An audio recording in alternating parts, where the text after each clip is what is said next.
പാറശാലയിൽ കാമുകനെ വിഷം കൊടുത്ത് കൊലപ്പെടുത്തിയ ഗ്രീഷ്മ കേസിൽ നിന്നും രക്ഷപ്പെടാൻ പഠിച്ച പണി 18 പയറ്റുന്നുണ്ട്.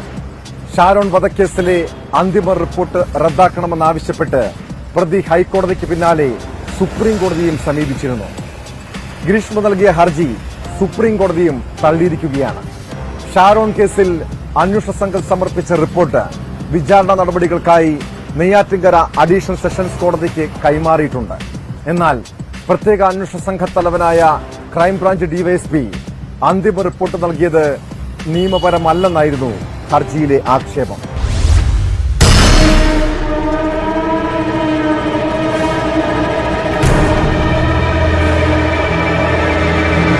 കേസിൽ ക്രൈംബ്രാഞ്ച് ഡിവൈഎസ്പിക്ക് അന്തിമ റിപ്പോർട്ട് ഫയൽ ചെയ്യാൻ നിയമപരമായ അധികാരമില്ലെന്ന് ചൂണ്ടിക്കാട്ടിയായിരുന്നു ഗ്രീഷ്മയുടെ ഹർജി. അഭിഭാഷകൻ ശ്രീറാം പാറക്കാട്ടാണ് ഗ്രീഷ്മയ്ക്കായി ഹർജി സമർപ്പിച്ചത്. പോലീസ് സ്റ്റേഷന്റെ ചുമതലയുള്ള ഉദ്യോഗസ്ഥൻ റിപ്പോർട്ട് നൽകണമെന്നാണ് ചട്ടം. ക്രൈംബ്രാഞ്ച് ഡിവൈഎസ്പിക്ക് സ്റ്റേഷന് ചുമതല നൽകി വിജ്ഞാപനം ഇറക്കിയിട്ടില്ലാത്ത സാഹചര്യത്തിൽ അന്വേഷണ റിപ്പോർട്ട് നൽകാനുള്ള അധികാരമില്ല. ഈ സാഹചര്യത്തിൽ സെഷൻസ് കോടതിയുടെ പരിഗണനയിലുള്ള റിപ്പോർട്ടും തുടർ നടപടികളും റദ്ദാക്കണമെന്നായിരുന്നു ഹർജിയിലെ ആവശ്യം. എന്നാൽ ഈ വാദം നിലനിൽക്കില്ലെന്ന് സുപ്രീം കോടതി വ്യക്തമാക്കി. ഈ ആവശ്യം ഉന്നയിച്ച് സമർപ്പിച്ച ഹർജി ഹൈക്കോടതി തള്ളിയ സാഹചര്യത്തിലാണ് സുപ്രീം കോടതിയിൽ അപ്പീൽ നൽകിയിരുന്നത്.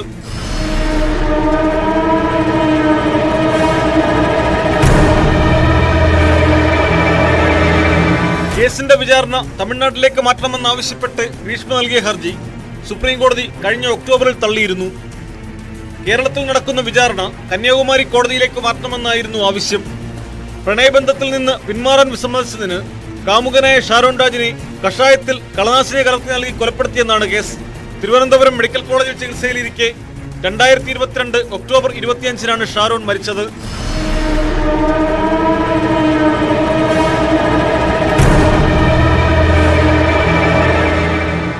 News desk, news 18.